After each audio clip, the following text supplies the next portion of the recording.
جرمنی میں پاکستان کے سفیر اور چین کے بارے میں 2 کتابوں کے مصنف جاوید حسن نے کہا ہے کہ پاکستان اور چین کے عوام کے درمیان گہرے جذباتی روابط اور لازوال دوستی کی جڑیں نہ صرف عوامی سطح پر ہیں بلکہ ہمارے دو طرفہ تعلقات میں تسلسل اور پائیداری ہماری دوستی کے بڑے خد و خال ہیں۔ برلن میں پاکستان ٹیلی ویژن کے نمائندے شبیر احمد کھوکھر کو انٹرویو دیتے ہوئے انہوں نے کہا کہ علاقائی اور بین الاقوامی منظرنامے میں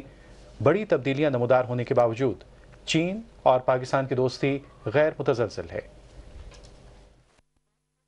پاکستان چین دوستی بہت گہری ہے،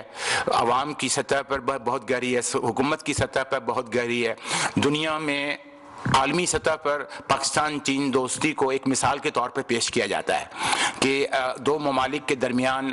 جو بہترین تعلقات کا کوئی اگر ماڈل ہے دنیا میں تو وہ پاکستان چین دوستی کا ماڈل ہے۔ پاکستانی معاشرے کے اور چینی معاشرے کے ہر شعبے کے لوگوں نے، دونوں ملک کے پینٹرز لوگوں نے بھی بڑی کنٹریبیوشن کی ہے، دونوں ملک کے فلم بنانے والوں نے بھی بڑی کنٹریبیوشن کی ہے، دونوں ملک کے میڈیا کے ادارے،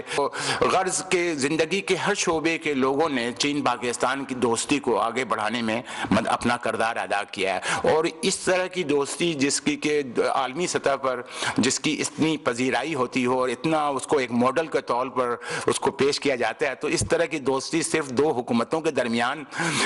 کام سے نہیں انجام پاتا بلکہ دونوں ملک کے عوام اور عوامی سطح پر جو اور ادارے ہیں، یونیورسٹیز ہیں، تھنک ٹینکس ہیں اور مختلف دوسرے ادارے ہیں جو سرکاری غیر سرکاری ادارے ہیں، ان کی محنت جب شامل ہوتی تو دوستی جیسے پاکستان چین دوستی کی شکل میں نظر آتی ہے۔